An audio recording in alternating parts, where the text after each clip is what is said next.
The office of Alexander Sterling sat high above the city, a crown jewel in Manhattan's glittering skyline. Floor-to-ceiling glass walls framed the chaotic hum of the streets below, creating a paradoxical sense of detachment and control. The room was cold and calculated, much like the man who occupied it.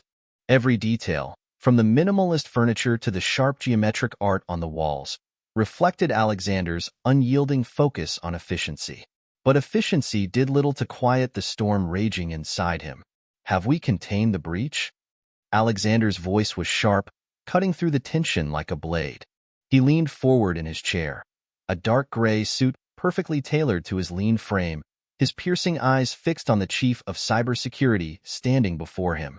The man, pale and visibly shaken, adjusted his tie.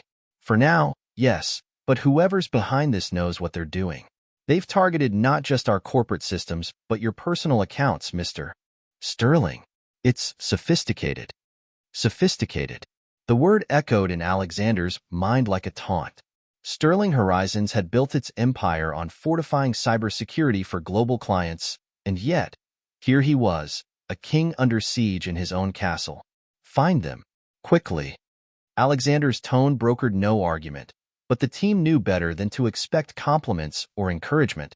Alexander Sterling rewarded results, not effort. As the meeting ended and the team scurried out, his assistant, Lila, lingered in the doorway. She was sharp and unflappable, one of the few people who could handle Alexander's intensity. "You've got 3 interviews with potential partners for the gala next week," she said, flipping through her tablet. "Should I cancel?" Alexander raised an eyebrow. "Why would I cancel?" "Well, considering the ongoing attacks and," she hesitated, choosing her words carefully, "your distaste for social engagements." Alexander exhaled heavily. It was true. Gala events were a circus of pretense, filled with sycophants and rivals alike. But this one was unavoidable. His public image was as much a part of Sterling Horizons' success as the company itself. A show of confidence was necessary, even if it was only an illusion. "No, keep the appointments," he said finally. "I'll decide later." Lila nodded and left, leaving Alexander alone with his thoughts. He walked to the glass wall, hands tucked into his pockets, his reflection ghosting over the cityscape. The attacks were more than just a nuisance. They were personal. Alexander could feel it. Someone out there wanted not just his empire, but him. For a moment, his mind drifted to the past, to another betrayal. Lucille. The memory was bitter, sharp. She had been his fiancée once, the one person he thought he could trust. But she'd left him for Elliot Kane, a rival billionaire with more charm than scruples. That betrayal had nearly cost Alexander his company and his sanity. He had recovered, of course, but the scars lingered. Trust was now a foreign concept, and everyone around him was a potential threat. His phone buzzed on the desk, snapping him back to the present. It was a message from Lila. "Gala invitation confirmed. You'll need a partner for appearances. Shall I arrange?" Alexander frowned, his thumb hovering over the reply. "A partner. Another necessary performance." He typed back curtly, "Handle it." As night fell over the city, Alexander's penthouse mirrored the quiet chaos of his thoughts. The sprawling space, equipped with state-of-the-art technology, felt more like a fortress than a home. Outside, the city buzzed with life, but Alexander Sterling, the man who had everything, remained alone. In the stillness, he whispered to himself, "Who's coming for me this time?" Isabella Morrow stood in front of her easel, dabbing the last streak of vibrant blue across the canvas. The studio she rented in Brooklyn was cramped, with walls patched together by peeling paint and shelves crammed with paints and brushes. But to her, it was a sanctuary, albeit one she could barely afford. She stepped back, studying the painting with a critical eye. It was almost perfect, but perfection didn't pay the rent. A sharp knock interrupted her thoughts. Isabella froze, the brush still in her hand. She hadn't invited anyone. Her landlord didn't usually knock. When the door swung open, a man stepped inside, dressed in a sleek black suit that screamed money and authority. "Ms. Morrow," he said, his voice smooth but cold. "We need to talk." She set her brush down, her heart pounding. You can't just barge in here. The man ignored her, closing the door behind him. Your time for hesitation is up. You've been selected. Isabella's mind raced. She recognized him. Her handler, though she didn't even know his name. He represented the shadowy organization that had been using her skills for months. Her work wasn't just painting. It was uncovering the truth behind men like Alexander Sterling. I told you I need more time, she said firmly. Sterling isn't just some corrupt CEO. He's insulated, private. Getting close to him isn't easy. The handler's lips curled into a faint, condescending smile. And yet, he'll be attending the gala next week. Alone, as always. That's your way in. You're going to introduce yourself as the artist you pretend to be and make him trust you. Isabella's stomach twisted. What exactly do you want me to find? Proof. Connections to the scandal that ruined your family. Documents, files, whatever it takes to destroy him and his company. He stepped closer, his voice lowering to a sinister whisper. Unless, of course, you've changed your mind about wanting justice. Justice. The word stung. Years ago, a data leak allegedly connected to Sterling Horizons had caused her father's business to collapse, plunging her family into poverty. She believed in that narrative, clung to it, but now, the more she learned, the less certain she felt. Still, she nodded. I'll do it. The man smirked. Good. Make him trust you. But don't forget, Ms. Morrow, trust is a weapon, and it cuts both ways. 2 days later, Isabella found herself standing outside a sleek art gallery in Manhattan. Her reflection stared back at her in the glass doors, her long dark hair swept into a low bun, and her simple black dress elegant yet understated. She looked the part, even if she didn't feel it. Inside, the gallery was buzzing with chatter, a mix of art enthusiasts and Manhattan's elite. She scanned the room, looking for her target. It didn't take long. Alexander Sterling was hard to miss. He stood near a modern sculpture, his tall frame exuding quiet authority. The sharp angles of his jawline and the slight frown on his lips gave him an air of unapproachability. Isabella adjusted her posture, took a deep breath, and walked toward him. Quite the piece, isn't it? She said casually, stopping beside him. Her voice carried a hint of intrigue. Alexander turned his head, his piercing eyes locking onto hers. For a moment, she felt exposed, as though he could see right through her. But then his expression softened, just slightly. It's bold, he said, gesturing to the jagged sculpture. A little too much chaos for my taste. She tilted her head. Chaos can be beautiful. It's honest. A faint smirk tugged at his lips. Honesty. That's rare in places like this. Well, she said, offering a playful smile, maybe you're looking in the wrong places. Their conversation unfolded naturally, almost too easily.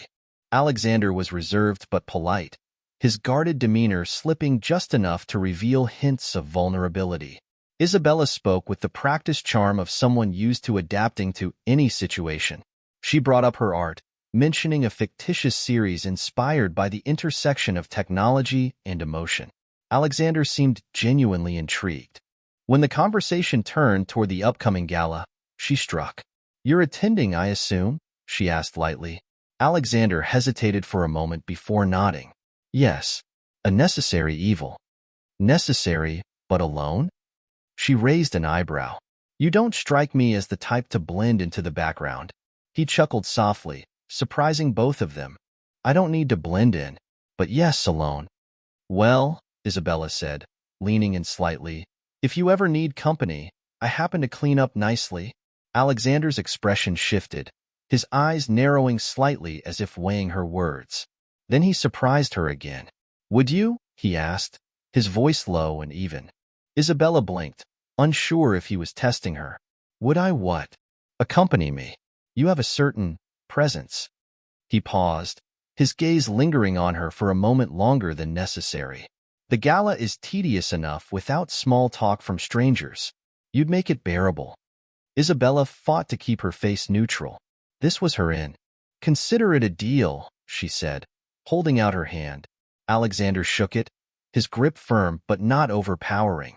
I'll have my assistant contact you with details. As he turned to leave, she watched him go, her heart racing. The handler's words echoed in her mind.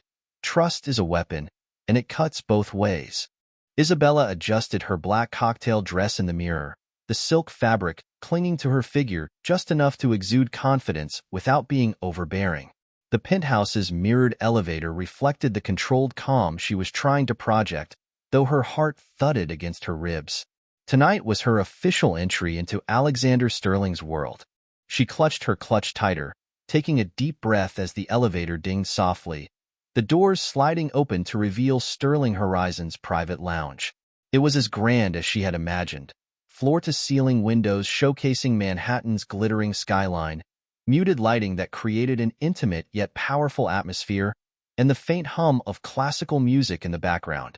Guests, dressed in finery that screamed old money and ambition, mingled, drinks in hand. And there he was. Alexander Sterling stood near the bar, his broad shoulders cutting a commanding figure in a tailored midnight blue tuxedo. His presence was magnetic, drawing glances from both admirers and rivals. For a moment, Isabella hesitated. This was no longer the tentative conversation in the gallery. Here, he was in his element, controlled, calculated, and untouchable. "Ms. Moreau," Alexander greeted her as she approached, his gaze sweeping over her before settling on her eyes. "You're punctual. I appreciate that." "You don't strike me as the type who tolerates lateness," she quipped, offering him a small smile. His lips twitched upward in what might have been amusement, but it was gone in an instant. He handed her a glass of champagne. "Shall we?" He didn't wait for an answer, guiding her seamlessly into the crowd. Isabella kept pace, her heels clicking softly against the marble floor as Alexander introduced her to a string of influential faces, executives, investors, and socialites. She played her role perfectly, her charm disarming, her wit sharp but not threatening. Yet beneath her polished exterior, Isabella was constantly calculating. Every introduction, every tidbit of information was a potential key to unlock the puzzle of Alexander's secrets. Halfway through the evening, Isabella found herself standing with Alexander near the windows, the city lights sprawling below like a galaxy at their feet. He had just finished a conversation with a tech investor, his face unreadable as ever. "You're good at this," Alexander said, his voice low enough to make her wonder if it was a compliment or a test. "Good at what?" she asked innocently. "Adapting." He turned to face her fully, his intense gaze pinning her in place. "You've charmed everyone tonight. People who don't charm easily." Isabella felt the weight of his scrutiny and forced a soft laugh. "I thought that was the point of tonight, making nice with important people." "It is," he conceded, but his eyes didn't leave hers. "But not everyone fits into this world so effortlessly. You seem natural." Her pulse quickened under his gaze, but she managed to shrug, keeping her tone light. "Maybe chaos really is beautiful, Mr. Sterling." For the first time, Alexander's mask seemed to slip, just for a second. His eyes softened, a flicker of something unspoken crossing his face. But then it was gone, replaced by the steely composure she was beginning to associate with him. Before she could respond, a voice interrupted them. "Alexander, you haven't introduced me to your lovely companion." Isabella turned to find a woman approaching, her crimson gown hugging her figure like liquid fire. "Lucille." Isabella recognized her instantly from her research, a key player in Alexander's past. Her ex-fiancé and now, if rumors were true, Elliot Kane's partner in more ways than one. "Lucille," Alexander said, his tone colder than the chilled champagne in Isabella's hand. "This is Isabella Moreau." "Isabella, this is Lucille Aldrich." Lucille extended a perfectly manicured hand, her smile all teeth. "Charmed," she said, though her eyes flicked over Isabella like she was sizing up the competition. "Likewise," Isabella replied smoothly, shaking her hand. The tension between Lucille and Alexander crackled in the air, palpable enough to make the surrounding conversation seem distant. "Quite the guest list tonight," Lucille continued, her gaze now on Alexander. "Though I didn't expect you to bring a plus one. It's been a while." Isabella glanced at Alexander, curious to see how he'd respond, but his expression was unreadable. "Things change," he said simply, his tone dismissive. Lucille tilted her head, a glint of mischief in her eyes. Indeed they do. Well, enjoy your evening. With that, she glided away, leaving a faint trail of expensive perfume in her wake. Isabella turned to Alexander, arching an eyebrow. She seems lovely. She's poison, Alexander said bluntly, his voice edged with something darker. Then why let her stay? Because it's better to know where the snakes are than to pretend they don't exist, he replied, his gaze lingering on Lucille as she disappeared into the crowd. As the evening wound down, Alexander led Isabella to a quieter corner of the lounge. His demeanor, though still composed, seemed heavier, as if the weight of the evening had finally caught up with him. You did well tonight, he said, his tone softer than before. Isabella tilted her head. Did I pass the test? His eyes met hers, unreadable as ever. Let's just say you've exceeded expectations. But this isn't just about one evening. If you're going to be seen with me, there are certain expectations, such as discretion, for one, trust, for another. He paused, and for the first time, she thought she saw a hint of vulnerability beneath his polished exterior. This world is dangerous, Ms. Morrow. I need to know you're not a threat. The irony wasn't lost on her. If only he knew how much of a threat she really was. You can trust me, Mr. Sterling, she said, her voice steady despite the lie. He nodded, seemingly satisfied, and offered her his hand. Then let's make this official. As she took his hand, Isabella couldn't shake the feeling that she had just made a deal with the devil, and she wasn't sure who would emerge victorious. Alexander Sterling didn't allow people into his personal world easily, but Isabella Moreau seemed to slip through the cracks. Over the next few days, she found herself swept into his life at a pace that felt both dizzying and deliberate. Their public appearances became routine, a brunch with investors one day, a charity event the next, but it was in the private moments that Alexander's armor showed its first signs of wear. Is that how you always plan your days? Isabella asked, glancing at the tablet Alexander had handed her. They were seated in his private lounge, the skyline of Manhattan stretching out behind them like a postcard. Isabella was still adjusting to the stark opulence of his penthouse. Everything was precise, minimalist, and carefully curated, just like him. Alexander smirked faintly, leaning back in his chair. Efficiency is key. Chaos may be beautiful, as you say, but it's rarely productive. Chaos often leads to creativity, Isabella countered, placing the tablet on the marble coffee table. Doesn't seem like you leave much room for that. I leave that to my team, he said coolly. I deal in results. His words were sharp, but Isabella caught the briefest flicker of something deeper in his expression. Regret, perhaps, or exhaustion. She couldn't decide whether he was deflecting, or if he genuinely believed his life couldn't accommodate creativity or spontaneity. Either way, she saw an opening. And what about when the results don't come? She asked, her tone light but probing. Alexander's eyes darkened, his smirk fading. Then you find a way to fix it. No excuses. It was a standard response, calculated to end the conversation, but Isabella wasn't so easily deterred. Not everything can be fixed, Alexander. He studied her for a moment, and for the first time, she thought he might push back. But instead, he surprised her. True, he said softly, almost to himself. Some things can't. That night, Isabella found herself poring over Alexander's files in the privacy of her studio. Her handler had sent her encrypted instructions, a subtle reminder that her time was running out.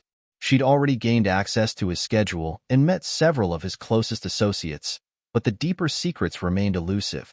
She hesitated over one document, a financial report detailing a past merger that Sterling Horizons had used to consolidate its power.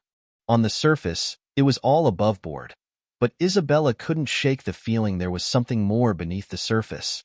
Her phone buzzed, and her handler's number flashed across the screen. You've been in his world for over a week, Ms. Moreau, the voice said the moment she answered. I don't see any results.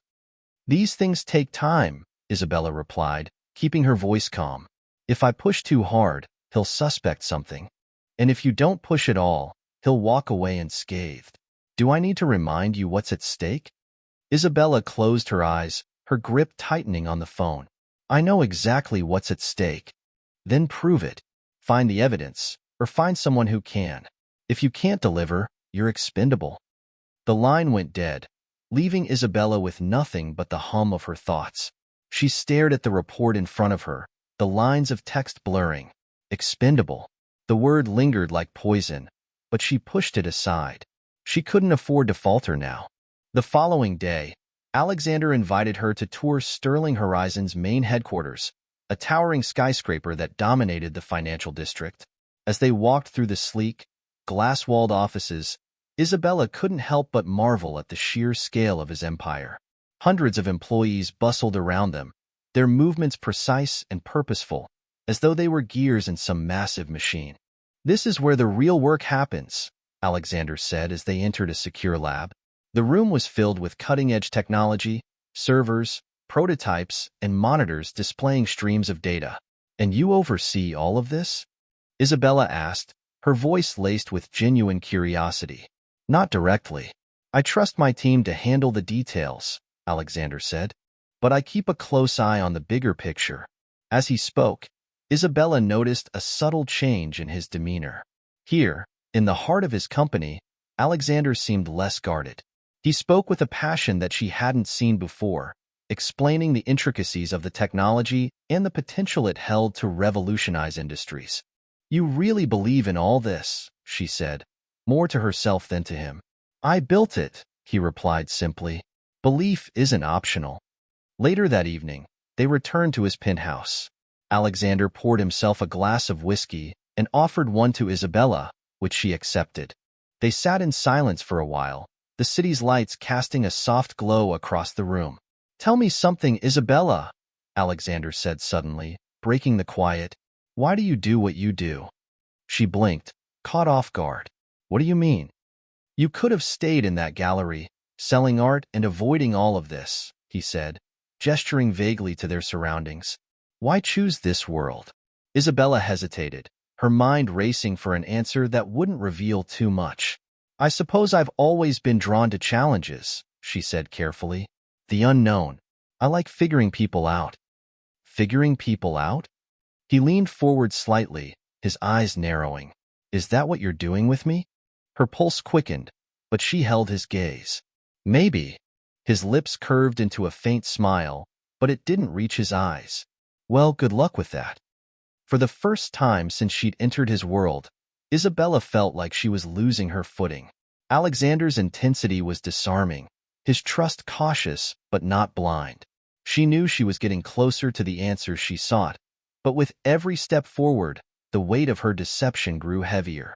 And yet, as she watched him finish his drink and retreat to his study, she couldn't shake the feeling that he wasn't the only one being studied. Isabella's hands trembled slightly as she flipped through the files she had copied from Alexander's private servers the night before. Sitting in her dimly lit studio, she stared at the documents spread out across her work table. They weren't what she expected. The files didn't show malfeasance, or the kind of corruption her handler had assured her would be there. Instead, they were records of charitable donations, research projects aimed at revolutionizing renewable energy, and internal memos about employee welfare initiatives. Sterling Horizons wasn't perfect. No corporation of its size was. But the evidence of Alexander's supposed villainy was absent. Why would they send me after him if there's nothing to find? She murmured to herself. Her mind raced, pieces of the puzzle rearranging themselves. Could the tragedy that destroyed her family have been a lie? Had she been used all along? Her phone buzzed, pulling her from her thoughts. It was her handler. You've been quiet, Ms. Moreau, he said the moment she answered. I assume that means progress. She hesitated, her pulse quickening. I need more time. Time is a luxury you don't have. Kane is getting impatient. At the mention of Elliot Kane, her stomach turned. She'd never met him directly, but his name carried weight and danger. What does Kane have to do with this? There was a pause, then a sharp chuckle. Everything. Do you think we'd risk exposing Sterling Horizons without a powerful ally to back us? Kane wants Sterling out of the picture, and you're the key. Isabella's grip tightened on the phone. You didn't tell me this was about corporate sabotage. You were given all the information you needed. Deliver results, or we'll find someone who can." The line went dead. Isabella threw her phone onto the table, frustration and doubt gnawing at her. The tragedy that had fueled her mission now felt like a pawn in a much larger game. The next evening, Isabella found herself at another high-profile event, this time a private dinner at a luxury restaurant. Alexander had invited her to meet a group of potential investors. She wasn't sure whether it was because he trusted her or because she served as a convenient accessory, but she accepted without hesitation. Being close to him was both an opportunity and a danger. As they arrived at the venue, Isabella couldn't help but notice Alexander's demeanor. He was quieter than usual, his sharp focus tinged with something darker. They were seated at a table with Eduardo Mendoza, a prominent international investor, and his fiancée, Sofia. The conversation flowed smoothly, with Alexander expertly steering it towards Sterling Horizon's vision for the future. Isabella played her part perfectly, adding just the right amount of charm and insight to impress Eduardo. But as the dinner progressed, she couldn't shake the nagging guilt that had been building since she'd found the files. Every time Alexander looked at her, she felt as though he could see through her. When Sofia leaned in, breaking the formal tone of the evening, Isabella was grateful for the distraction. "So, Isabella," Sofia said with a warm smile, "how did you and Alexander meet?" The rehearsed story was on the tip of Isabella's tongue, but before she could answer, Alexander spoke first. "At an art gallery," he said, his tone softer than usual. She was standing in front of a painting that made everyone else walk away, but she stayed. Isabella blinked, caught off guard by his words. It wasn't part of the script, but there was a sincerity in his voice that unsettled her. "And what was the painting?" Sofia asked, curious. Alexander glanced at Isabella, as if daring her to answer. "It was a mess," Isabella said finally, forcing a laugh. "But sometimes messes are worth understanding." Eduardo raised his glass. "To understanding what others can't see." As they clinked glasses, Isabella felt Alexander's gaze linger on her. She avoided his eyes, afraid of what she might find there, or what he might see in her. After the dinner, Alexander invited Isabella back to his penthouse. She hesitated but agreed, knowing it would give her more time to observe him. When they arrived, he poured them both drinks and led her to the lounge. "You've been quiet tonight," he said, his tone probing. "I didn't want to overshadow the star of the evening," she replied lightly. Alexander tilted his head, studying her. "You're deflecting." She froze, unsure how to respond. He leaned forward slightly, his eyes sharp but not unkind. "You don't have to play a role with me, Isabella." Her chest tightened. If only he knew how much of her life was a role. "What if I don't know how to stop?" she said softly. Alexander's expression shifted, a flicker of understanding crossing his face. "Then maybe it's time to figure out who you really are." For a moment, she felt a strange connection to him, as if he could see the part of her she kept hidden from the world. But the moment passed and Alexander straightened, his mask firmly back in place. "Good night, Isabella," he said, his tone dismissive. "Good night, Alexander," she replied, leaving before he could see the turmoil in her eyes. Later that night, back in her studio, Isabella stared at the files again, willing them to give her an answer. As much as she wanted to stop digging, she knew it was too late. She was already in too deep. And yet, for the first time, she wasn't sure if she was fighting for justice, or if she was just a pawn in someone else's game. Isabella sat in her studio, staring at her laptop screen, her mind a whirlwind of conflict. The files from Alexander's private servers were scattered across her screen, but none of them pointed to the corruption her handler had promised. Instead, every piece of evidence seemed to suggest that Alexander wasn't the villain she'd been led to believe. Her family's downfall, her father's bankruptcy, the loss of their home, had all been pinned on a Sterling Horizon scandal. But what if that was a lie? What if she'd been manipulated into believing Alexander was the enemy when the true culprit had been in the shadows all along? The door to her studio suddenly flew open, startling her. It was her handler, his face grim and unreadable. "What are you doing here?" Isabella snapped, quickly closing the laptop. Her heart raced at the sight of him in person, a rare and unsettling occurrence. "You're losing focus," he said coldly, stepping inside and closing the door behind him. His presence filled the small space, suffocating her. "You've been inside Sterling's world for weeks now, and you've got nothing to show for it." "I've been gathering intel," she said defensively. "These things take time." "Time is something we don't have," he countered, his tone razor-sharp. "Kane is growing impatient. If you don't deliver the evidence we need to ruin Sterling, he'll find someone who can." The mention of Elliot Kane sent a chill down Isabella's spine. She'd heard the name whispered in the darker corners of the corporate world, an ambitious billionaire known for destroying anyone in his way. "Why are you so eager to destroy Alexander?" she asked, her voice tinged with suspicion. "What aren't you telling me?" Her handler's eyes narrowed. "Your job isn't to ask questions. It's to follow orders. Or have you forgotten why you're here?" She clenched her fists. "I'm starting to think I was sent here under false pretenses. What if Alexander isn't responsible for what happened to my family?" He smirked, his expression both condescending and chilling. "You think he's innocent? That man's entire empire is built on deception. Don't let his charm fool you." Before she could respond, he stepped closer, lowering his voice to a dangerous whisper. "This isn't about your feelings, Isabella. You finish the job, or you'll regret it." As quickly as he'd arrived, he was gone, leaving her alone with her thoughts. She sat frozen for a moment, her heart pounding in her chest. The weight of her deception was crushing her, but now, more than ever, she knew she needed answers, not just for her mission, but for herself. Later that night, Isabella joined Alexander for dinner at his penthouse. The table was set with impeccable precision, and the warm glow of candlelight softened the cold modernity of the space. Yet despite the intimate setting, there was a tension in the air that neither of them could ignore. Alexander poured them both glasses of wine, his movements measured and deliberate. "You've been quiet lately," he said, his voice low and probing. "Is something bothering you?" Isabella hesitated, choosing her words carefully. "Just adjusting to this world of yours. It's a lot to take in." He studied her for a moment, his gaze sharp and searching. "You're not what you seem, Isabella." Her stomach dropped. Was this it? Had he figured her out? She forced a calm smile. "What do you mean?" "You don't play by the rules," he said, leaning back in his chair.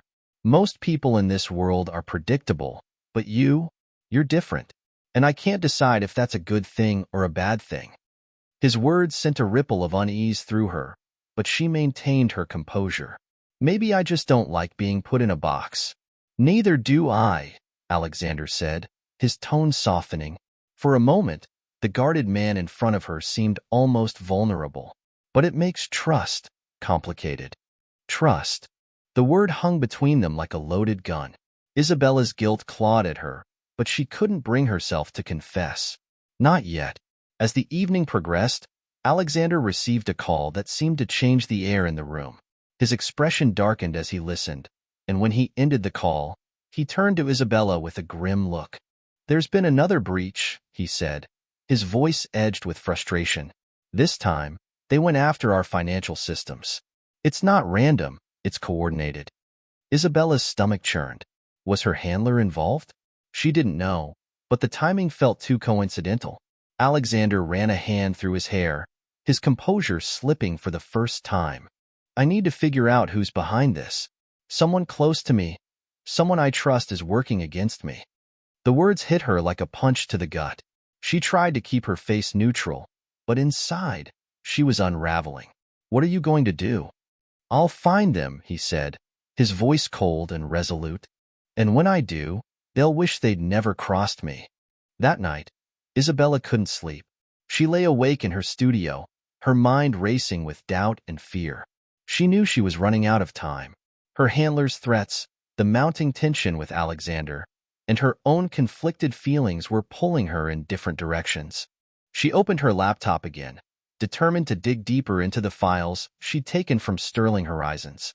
Hours passed as she combed through encrypted documents, her frustration growing with each dead end. But then she found it.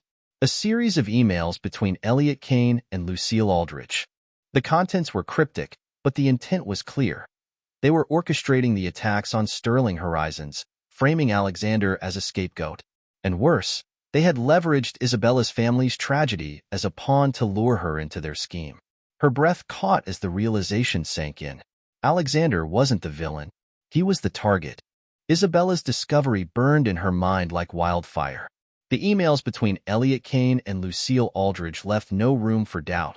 They were the architects of Alexander's downfall, and she had been their unwitting accomplice. Her initial anger gave way to a crushing sense of guilt. She'd walked into Alexander's world thinking she was the avenger, only to realize she was the weapon. But what now? Her handler's ultimatum still loomed, and Kane wasn't the type to forgive failure. If she turned on them, the consequences would be deadly. If she stayed silent, Alexander would fall. She stared at the emails again, committing every detail to memory. If she was going to fight back, she needed to be smart. She needed Alexander to trust her completely. But first, she had to earn his forgiveness for the betrayal he hadn't yet uncovered. That morning, Isabella met Alexander at Sterling Horizon's headquarters. The tension in the air was palpable. The latest cyber attack had sent ripples through the company, rattling even Alexander's most loyal executives. Isabella stayed by his side, offering support where she could, but she could feel his growing unease. He leaned closer to her during a brief lull. "I have a meeting with the board in an hour. We're on the brink of losing investor confidence." "What can I do?" Isabella asked, her voice steady despite the storm raging inside her. Alexander hesitated, his sharp eyes searching hers. For a moment, she thought he might push her away, but then he said, "Stay close. If you hear or see anything that feels off, tell me immediately." "Of course," she said, her heart aching at the trust he was placing in her. As Alexander walked away, Isabella knew she had to act fast. The emails she'd uncovered weren't just proof of Kane's and Lucille's betrayal. They were the leverage she needed to turn the tide. But she couldn't go to Alexander with them yet. Not until she had a plan. Later that day, Isabella's handler called, his voice sharp and impatient. "Where's the evidence?" he demanded. "I'm still working on it," Isabella replied, keeping her tone calm. "The breaches have made Alexander more cautious. If I move too quickly, he'll suspect me." "You're out of time, Ms. Morrow," the handler snapped. "Kane wants results, and he's losing patience. If you can't deliver, I'll make sure you're held accountable for your failure." The line went dead, leaving Isabella shaking with frustration and fear. Kane's shadow loomed larger than ever, but she couldn't back down now. She had to find a way to outmaneuver him and protect Alexander in the process. That evening, Isabella joined Alexander at a charity gala. The event was grand and glittering, but the mood between them was tense. Alexander had grown quieter in the past few days, his trust in everyone, perhaps even her, waning. As they navigated the crowd, Lucille appeared, her crimson gown as striking as her sharp smile. "Alexander," she purred, her voice dripping with feigned sweetness. "I didn't expect to see you here." Alexander's jaw tightened. "Lucille." She turned her gaze to Isabella, her smile widening. "And Isabella, you've certainly made yourself indispensable, haven't you?" Isabella forced a polite smile, her pulse racing. Every instinct told her Lucille knew more than she let on. "Lucille," Alexander said coldly, "if you'll excuse us, we have other guests to attend to." Lucille laughed softly. "Of course. But be careful who you trust, darling. Not everyone is as loyal as they seem." Her words hung in the air as she glided away, leaving Alexander visibly tense. He turned to Isabella, his gaze sharp. What did she mean by that? "She's just trying to get under your skin," Isabella said quickly. "Don't let her." Alexander studied her for a moment before nodding. "I trust you," he said, though his tone held a hint of uncertainty. The weight of his words crushed Isabella. She knew she didn't deserve his trust. Not yet. But she would. The night ended in a whirlwind of small talk and forced smiles, but Isabella's resolve only grew stronger. Back at her studio, she began piecing together a plan. If she could feed false information to her handler and Kane, she might be able to force them into making a mistake, something Alexander could use to expose them. The next morning, Isabella met Alexander in his office. The air between them was heavy with unspoken tension, but she steeled herself. "Alexander, I need to talk to you. Privately." He raised an eyebrow but nodded, gesturing for her to sit. What's on your mind? Isabella took a deep breath. There's something I haven't told you. Something important. His expression darkened, but he said nothing, waiting for her to continue. I think there's a mole inside your company, she said carefully. Someone who's feeding information to your enemies. Alexander's jaw tightened. What makes you say that? I overheard something at the gala, she lied, and it sounded like someone close to you was involved. I didn't want to say anything without proof, but I think you need to be cautious. Alexander's eyes narrowed, his gaze piercing. And you're just now telling me this? I wanted to be sure, she said, meeting his gaze. I'm on your side, Alexander. I need you to believe that. For a long moment, he said nothing, his expression unreadable. Then, finally, he nodded. I believe you. But if there's a mole, we need to root them out quickly. That night, Isabella sent a carefully crafted message to her handler, pretending to have found evidence of Sterling's corruption. She knew it would be passed along to Kane, and if her plan worked, it would draw him out of the shadows. The trap was set. Now all she could do was wait. The trap was set, and all Isabella could do was wait. She knew that if her handler took the bait, it would set off a chain reaction, but whether it would bring victory or disaster remained uncertain. At Sterling Horizons, Alexander was no less restless. The cyber attacks had escalated, threatening to cripple the company's infrastructure. He moved through the office like a force of nature, issuing orders, analyzing data, and preparing for war. Isabella stayed close, offering quiet support and trying to mask her own anxiety. It wasn't long before the storm broke. Late one evening, as the office emptied and the city lights flickered to life outside, Alexander's head of cybersecurity burst into his office, his face pale. Mr. Sterling, we've traced the source of the latest breach, he said breathlessly. It came from inside the company. Alexander's jaw tightened, his expression darkening. Who? The man hesitated, glancing nervously at Isabella before continuing. It's connected to an IP address registered under Ms. Moreau's name. The words hit Isabella like a thunderclap. Her heart raced as Alexander turned to her, his piercing gaze colder than she'd ever seen it. Isabella, he said, his voice calm but deadly, tell me that's not true. She stumbled over her words, her mind racing. It's not what you think. Then explain it to me, he demanded, his tone sharp enough to cut through steel. Isabella's carefully constructed world began to crumble around her. She opened her mouth, but no words came. How could she explain the truth without losing everything? How could she convince him to trust her when she'd been lying from the start? Hours later, Alexander and Isabella sat in his penthouse, the tension between them unbearable. The lights of Manhattan glittered outside, but the room felt suffocatingly small. Start talking, Alexander said, his voice icy. Who are you really? Isabella took a deep breath, forcing herself to meet his gaze. I was sent to gather evidence against you, she admitted. My handler told me you were responsible for destroying my family. He said you were corrupt, that Sterling Horizons was built on lies. And you believed him, Alexander said, his tone flat. I didn't know the truth, she said desperately. I thought I was fighting for justice, but it was all a lie. The attacks, the setup, it's all Kane. He's trying to destroy you, and I was a pawn in his game. Alexander's expression remained unreadable, but the flicker of hurt in his eyes was unmistakable. Why are you telling me this now? Because I know the truth now, she said, and I want to stop him. For a long moment, Alexander said nothing. Then, finally, he leaned back, his gaze never leaving hers. If you're lying to me again, I will destroy you. I'm not, she said quietly. I swear.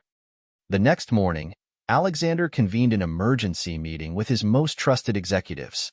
Isabella watched from the sidelines, her nerves raw. She knew that Alexander was still wary of her, but she also knew that he was willing to listen, for now. During the meeting, Alexander outlined his plan to expose Kane and Lucille. It was bold and risky, relying on precise timing and flawless execution. We need to draw them out, Alexander said. Force them to act before they're ready. Isabella's intel gives us a starting point, but we need more. What do you propose? One of his executives asked. Alexander's gaze flicked to Isabella. We leak false information about a new project, something big enough to lure them into making their move.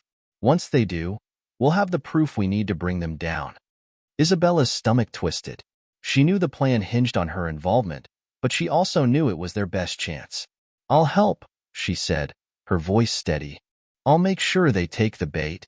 That evening, Isabella sent another message to her handler, pretending to have uncovered critical information about Sterling Horizon's next big project. It was a risky move, but she knew it was the only way to push Kane and Lucille into action. Within hours, the response came. Her handler instructed her to meet Kane in person, a development that sent chills down her spine. She knew she'd have to face the man who had orchestrated so much destruction, but she also knew it was her chance to bring him down. The meeting took place in a shadowy corner of a private club. Kane was everything Isabella had expected: charismatic, calculating, and utterly ruthless. He greeted her with a smile that didn't reach his eyes. So, you finally delivered, he said, gesturing for her to sit. I was starting to think you'd gone soft. I do what's required, Isabella said coolly, hiding her fear behind a mask of indifference. The project Sterling is working on, it's revolutionary. If we take it from him, we'll ruin him completely. Kane leaned forward, his eyes gleaming. Good. But there's one loose end to tie up. He gestured to a man standing nearby, who stepped forward with a gun. Isabella's blood ran cold.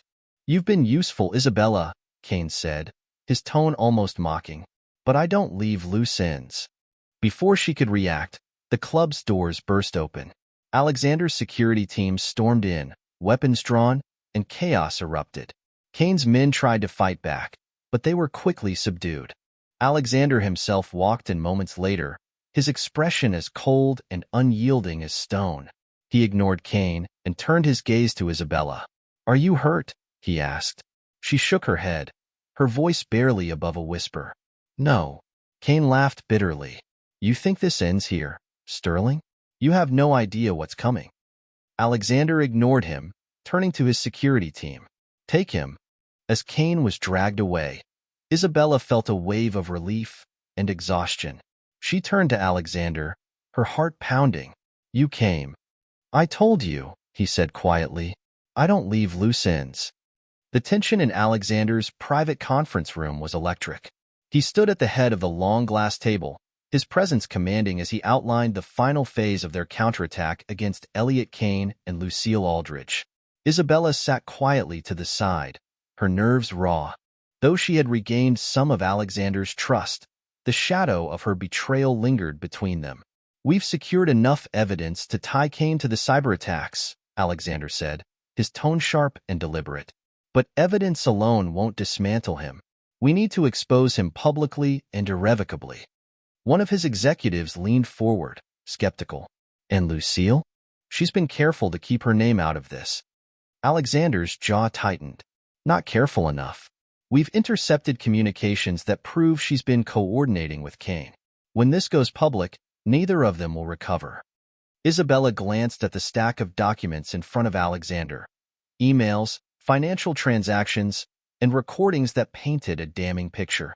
She'd helped collect most of it, feeding Kane and Lucille false information to lure them into overplaying their hand. Still, she couldn't shake the fear that they'd somehow slip away unscathed. We execute tomorrow, Alexander concluded. The media release is scheduled for noon. Our legal team will file charges simultaneously, and our security team will ensure Kane and Lucille are detained. The plan was airtight, but the stakes were higher than ever. If anything went wrong, Alexander's empire and Isabella's fragile redemption would crumble. That evening, Alexander and Isabella returned to his penthouse. The quiet hum of the city outside contrasted with the storm brewing inside both of them. Alexander poured himself a glass of whiskey, his movements deliberate, as though trying to steady himself. Why did you stay? He asked suddenly, his voice breaking the silence. After everything, why didn't you run? Isabella hesitated, unsure how to explain what even she didn't fully understand. Because you were right, she said softly. About trust. About loyalty. I didn't see it before, but you're not the person they made you out to be. Alexander studied her for a long moment, his expression unreadable. And what about you? Are you who you say you are? The question hit her like a blow, but she refused to look away. I don't know, she admitted, but I want to be. For the first time since her betrayal had come to light, Alexander's expression softened. He nodded slightly, as if acknowledging her effort. Tomorrow is make or break, he said, his tone quieter now. If we pull this off, I'll rebuild. If we don't, we will, Isabella said, her voice firm. I won't let them win. The next morning, the operation began in earnest. Alexander's legal team filed a battery of charges against Cain and Lucille, ranging from corporate espionage to embezzlement. Simultaneously, a damning press release hit the media, complete with the evidence Isabella and Alexander had gathered. Within minutes, the story exploded, dominating every major news outlet. Isabella watched the coverage unfold from Alexander's office. Images of Cain and Lucille flashed across the screens, their carefully constructed facades crumbling under the weight of public scrutiny. Reporters dissected every detail of the evidence, painting a vivid picture of their schemes. By midday, the fallout was in full swing. Cain's financial accounts were frozen, his assets seized, and his business partners fled like rats from a sinking ship. Lucille, once a darling of the social elite, became the face of corporate betrayal. But the victory wasn't without its costs. By mid-afternoon, Alexander received a call from his head of security. His expression darkened as he listened, and when he ended the call, he turned to Isabella with grim resolve. Cain escaped custody, he said. Lucille too. What? Isabella's heart sank. How? They must have had contingencies, Alexander said, his voice tight. But it doesn't matter. They've lost everything. They can run, but they can't hide. Despite his confidence, Isabella felt a deep unease settle over her. Cain wasn't the type to go down quietly, and Lucille was as cunning as she was ruthless. Together, they were a dangerous combination. That evening, as Alexander prepared to address the media, Isabella lingered in the penthouse. The weight of the day's events pressed down on her, but a sense of relief began to take root. For the first time, she felt like she was on the right side of the fight. But as she glanced at the city skyline, her phone buzzed with a text. She opened it, her blood running cold at the words. You thought it was over? It's not. Watch your back. The message wasn't signed, but she didn't need a name to know it was from Cain. She rushed to Alexander, showing him the text. His expression darkened, but his voice remained calm. This isn't unexpected. They're desperate. And dangerous, Isabella added. What if they won't get another chance, Alexander interrupted. I won't let them. Alexander's press conference went off without a hitch. Standing before a sea of reporters, he delivered a measured yet powerful statement, condemning Cain and Lucille's actions and reaffirming Sterling Horizon's commitment to integrity. The response was overwhelmingly positive, with media and industry leaders rallying behind him. But as the press conference ended, Isabella couldn't shake the feeling that the war wasn't over. Cain and Lucille had lost the battle, but they weren't finished, and neither was she. The days following the media storm were quieter than Isabella had expected, but the tension never fully left her. Cain and Lucille had disappeared, their resources diminished but their threat still lingering in the shadows. Alexander threw himself into repairing the damage to Sterling Horizons, working tirelessly to restore the trust of his investors and employees. Isabella, on the other hand, found herself caught in a strange limbo. She had chosen her side, betrayed her handler, and helped Alexander expose the truth, but the cost still weighed heavily on her. Trust was not easily rebuilt, and she knew that her place in Alexander's world was precarious at best. One evening, as she stood in Alexander's penthouse gazing out at the glittering skyline, he approached her with 2 glasses of wine. She turned, surprised by the quiet warmth in his expression. Thinking of running? He asked, handing her a glass. She shook her head, managing a faint smile. Not anymore. They sat in silence for a while, the city lights casting soft shadows across the room. Finally, Alexander spoke. You made a choice, he said, his voice steady. You didn't have to. You could have left, let me fall, and walked away clean. Isabella glanced down at her glass, her fingers tracing the rim. I thought about it, she admitted, but I couldn't. Not after I saw who you really are. And who do you think I am? He asked, his tone tinged with curiosity. Someone who believes in something bigger than himself, she said. Someone who doesn't give up, even when the odds are stacked against him. Alexander's lips twitched in the faintest of smiles. You're not who I thought you were either. Is that a good thing? She asked cautiously. It's complicated, he said, his gaze steady. But maybe complicated isn't so bad. The next day, Alexander received word that Kane had resurfaced. His security team had traced a series of encrypted communications to a safe house on the outskirts of the city. Isabella joined Alexander and his team as they prepared to confront Kane once and for all. The safe house was a stark contrast to the opulence of Alexander's world. An abandoned warehouse with cracked windows and graffiti-covered walls. The air was thick with tension as Alexander's security team swept the building, guns drawn and movements precise. They found Kane in a dimly lit office, surrounded by monitors and discarded papers. He looked up as they entered, his expression a mixture of defiance and exhaustion. Well, well, Kane said, his voice dripping with sarcasm. The king himself. Come to finish the job? You did that yourself, Alexander said coldly, stepping forward. This ends now. Kane's gaze flicked to Isabella, a twisted smile playing on his lips. And you brought the traitor. How poetic.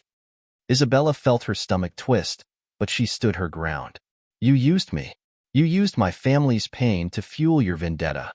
And it worked, Kane said, leaning back in his chair. For a while. Alexander gestured to his team, who moved to restrain Kane. But before they could reach him, Kane's hand darted under the desk. Isabella's heart lurched as he pulled out a gun, his movements frantic and desperate. Don't, Alexander warned, his voice calm but firm.